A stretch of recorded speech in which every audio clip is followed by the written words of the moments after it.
Salam mənim izləyicilərim. Bugün 5 dənə uğurlu 7 silirik 10 manatlıq. Baxaq görək bugün bəxtimiz necə olacaq, nəsə çıxacaqmı? Videomuza keçid eləmədən öncə kanalımıza abunə olub like atsanız sevinərəm dostlar. Kanalımız böyüsün.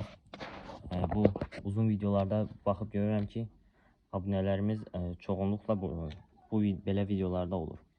Nəysə dostlar, keçək videomuza. Silək görək buranı. 8 2 4 Hayda 10 manat vermişəm bura. Bax görək bir dəfə də sevindirəcəkmi bu biletlər bizi. 7 çıxdı. Bunun 6'nın yerinə 7'yi qoysan nə olur ki? Bax 10.000. 10.000'i vursan indi 10x-ə 100.000 götür apar. Bak 9 verir. Mənə 9 mu lazımdır? Heç olsa bu bilet getdi uduşsuz. Tuğla. 4 elə bildim 7'dir. İda getdi o manat. Dostlar heç olmasa kanalıma abunə olun. Heç olmasa ona dəysin də bu gedən pulum. Bax.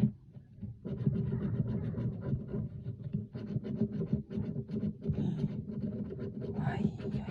Təsəvvür edin bu 7'dir. Uy.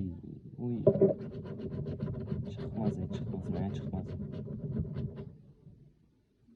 Çıxmadı. Qaldı 3 biletimiz. Ya Allah. Bak. Bunun yerine 7 çıxsa indi yenə mini götürürəm də. 9 6 Dostlar bu arada kanalımıza abone olun. Böyle videolar gelecek. 2 2 Bak görək burada ne var? 1x yani 1 çarpı. Bu 4'ü mən nədənsə 7'ye bənzədirəm. Bu da 5. Neyse çıxacaq, inanıram. Aha! Dostlar 7. Bunu saxlayaq sonra.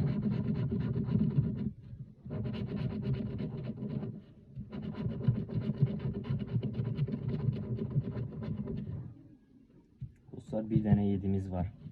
Buradan da 2 manat çıxsa daha sözüm yoxdur mənim. Buradakı 4. İndi keçək növbəti biletə.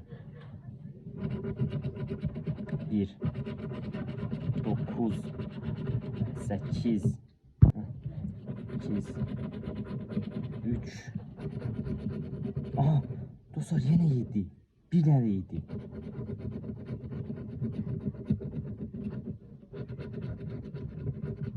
Deməli dostlar 2 dənə boşlu biletimiz oldu. Bir dənə burada, bir dənə də burada. İndi isə bu x-ları silək. Hayda burada 1x. Baxaq görək burada neçə x. Burada da 1x.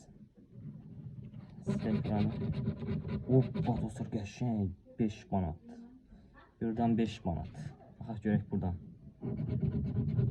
Dostlar buradan da 5 manat. Super. Aldıklarımızın qarşısını verdi. Yəni kazandık yeniden. Yarısını deyəndə hamısını. Oyda. Deməli dostlar 10 manat verdik. 10 manat da qayıtdı. Yəni çox gözəl oldu sonunda. Baxın. Yaşasın dostlar. Ziyana düşmədik bu dəfə heç olmaz. Sağ olun, abunə olun. Abunə olub like atmayı unutmayın. Hələlik.